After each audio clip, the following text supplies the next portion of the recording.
guys, Laura here, CSS-Central Speed Supply. We're in the store today and we have a guest for you, Mr. Dusty Rose. We've had a lot of people come in here and purchase parts, and we are always happy to help you. Unfortunately, the one thing that we've noticed is that people are not asking for safety gear. They're thinking for some reason that we can save some pennies and nickels on safety gear. Mr. Dusty Rose is here to tell you why you need it, and he's going to share his story. So when it comes to drag racing, we all like going fast and having fun and stuff like that, but it's cool to go fast, but you got to be safe. You can't really put a price tag on your life. Some people do. I see it all the time. And if it wasn't for good safety gear, I would not be sitting here talking to you guys today with Lori. I had a really bad accident in 2016, September, at the Tulsa Raceway Park. Oh, son of a gun! I was driving a Top Fuel Nostalgia Funny Car, and about 700-800 foot down the track, it dropped an intake valve, broke the cam in half, and the blower kicked off the car. Huge explosion, lots of fire, and luckily I was prepared. I had on the right gear. It was the best of the best. To me, you can't put a price tag on that stuff. But it saved my life, and I'm here today, and I just want to let you guys know that you need to buy the right stuff.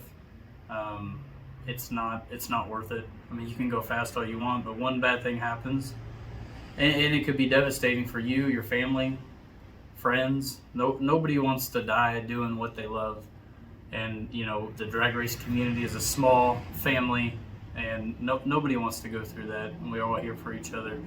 Just be safe. I think about it all the time. I'm lucky to be here. This is my helmet from that fire. Lori's actually going to keep it up at the store for if any of you guys want to stop by and look at it. But it's just, I'm here. I'm lucky to be here. When that happened to me, my wife was 8 months pregnant. I'm still here to be a dad. So I'm thankful for that. But to buy Go Fast parts and do all that, it's great. But you got to buy the gear too. I mean, you just have to. It's part of it. Don't tell me it's too expensive, because I know how expensive blowers are and turbos and nitrous, and that's expensive too. But you can't put a price tag on your life. When I get in my car, I have about $6,000 worth of gear on my body, but I'm worth more than $6,000, I feel like, and I want to stick around for a few more years. So I really encourage you guys to go ahead and buy it. Don't scrimp on it. Buy the good stuff. Don't buy stuff off Amazon. Get stuff from Lori or whoever, name brand stuff, and it'll save your life. I'm living proof. And this isn't just a pitch for us to get a sell here, guys. This is, we're near and dear. We want you to stick around as well. You don't need to buy it from us. You can go online and you can get it from a reputable safety company. We're just here to talk to you about getting safety gear, because that's what it's needed so that we can continue our sport. If we lose everybody in our sport, there won't be a sport. And we want our families to continue to like the sport that we cherish so much.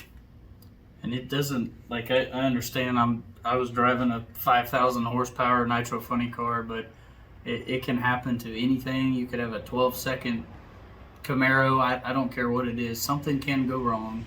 You could smack the wall. You can ignite the fuel tank. Anything can happen. I've seen it way too many times over the years, and if you do it long enough, it's not if, it's when. It will happen. I started racing cars when I was 7 years old. This happened to me when I was 24. So I went a long time, never had any hiccups, had close calls, but it will happen eventually if you do it long enough. And it's just not worth the risk. I know it's not the cool thing to do to be safe, but it's the right thing to do. You got to stay safe in these cars. They're dangerous and you have to respect them. Wear gloves. Something catches on fire, you get out with your hands. I had 2 pairs of gloves on. I still got burned real bad. And please put your visors down when you're driving these cars. Don't get your face melted off. I had mine down, and it's still, I mean, it saved my face from getting fried off. I know people don't think about it. I get you're in a car, but put the visor down. It's there for a reason, so protect your face. And so this is, the moral of the story is street cars you're going faster than usual. I know that everybody says, well, it's not going to happen to me. I know how to drive. In your case, it wasn't the fact that it was an accident that you didn't know how to drive. It was engine components that failed, and there was a fire, and there you go. And you can't really prepare yourself for that. I mean, I like to consider myself a decent driver, but things go wrong. It's not always the driver. I've seen drivers make mistakes and tear their car up, and I've seen really good drivers tear cars up because the fuel line come loose, gets under the back tire, or an axle breaks. I mean, you can't control that, and it will happen eventually. These cars are getting faster and faster, and they're harder on parts, and you're gonna tear something up. It'll happen eventually. Just trust me. I've been doing this a long time, and it will happen. It's not if, it's when. So if you guys are looking for proper safety gear and you need to be sized for it, you're always welcome to come down to the store. We will be happy to size you for your safety gear. Let's see, also practicing in and out of your vehicle. A lot of people don't understand why you do that. Well, if you can't see, how are you going to get out of your vehicle? If the cab of your vehicle is covered in smoke, how are you going to get out? It's practicing. It's getting in your vehicle, closing your eyes, and practicing getting out. It's muscle memory. So that can also help save your life. Yeah, and it sounds silly, but they call it a blindfold test. I could, like the car that I drive now is a front motor dragster.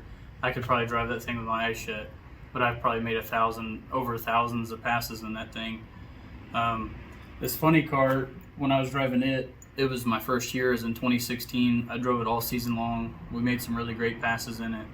I didn't have a whole lot of seat time in it, but before we went up for that qualifying pass, I literally sat in that car for probably 20-25 minutes and just sat in it. Nobody talked to me. I was just looking around. You got to know your surroundings, because when I got out of this car, I couldn't see anything. I couldn't breathe. It was pitch black. And I ended up getting out of the hatch on the roof, and I rolled off the car when it was still going about 70 miles an hour, but that beats burning alive. So that's the option I took. But if I didn't know my surroundings and I didn't get my seatbelt off, I mean, I would have probably got stuck in that thing. But it's good to know your car, practice getting in and out of it with a blindfold on, or shut your eyes, or whatever you need to do, because it will probably come in handy one day.